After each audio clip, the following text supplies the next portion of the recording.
રાજકોટ તાલુકા police સ્ટેશનમાં એક આપઘાતના દુષ્પ્રેરણનો ગુનો નોંધાયો છે, જેમાં હકીકત એવી હતી કે ફરિયાદીની દીકરી કેતન સાગઠિયા નામના ભુવાના સાથે રહેતી હતી છેલ્લા 1 વર્ષથી, અને કેતન સાગઠિયા નામના વ્યક્તિ દ્વારા એમને અવારનવાર હેરાન પરેશાન અને મારકૂટ કરવામાં આવતી હતી.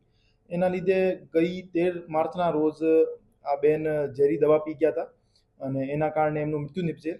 તો રાજકોટ તાલુકા પોલીસ સ્ટેશનમાં આ બાબતે બીએનએસની કલમ 108 એટલે જૂની આઈપીસી 306 મુજબ ગુનો દાખલ કરવામાં આવ્યો છે અને આરોપીની શોધખોળ ચાલુ કરવામાં આવી છે. આરોપી વિરુદ્ધ અગાઉ પણ ગુના દાખલ થયેલા છે, જેમાં અગાઉ 376D નો ગુનો દાખલ થયેલો હતો, પણ એમના વિરુદ્ધ ચાર્જશીટમાં 323 અને 498 એ કલમ રાખવામાં આવી હતી અને 306 નો ગુનો પણ અગાઉ પણ જે કેતન સાગઠિયા છે એમના વિરુદ્ધ દાખલ થયેલો છે. પ્રાથમિક રીતે શું સામે આવ્યું છે, કઈ રીતે સંપર્કમાં આવ્યા હતા?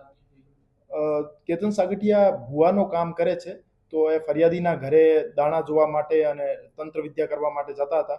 તો એના લીધે ફરિયાદીનું કેવું છે કે મારી દીકરીને એમના દ્વારા વશમાં કરી લેવામાં આવી હતી, પર તપાસ દરમિયાન શું સામે આવે છે જોવાનું પ્રશ્ન છે. આ સિવાય પણ અન્ય યુવતીઓના પણ જીવન બગાડ્યા હોવાનો એમના પરિવાર આક્ષેપ કરી રહ્યા છે, એને લઈને કોઈ તપાસ?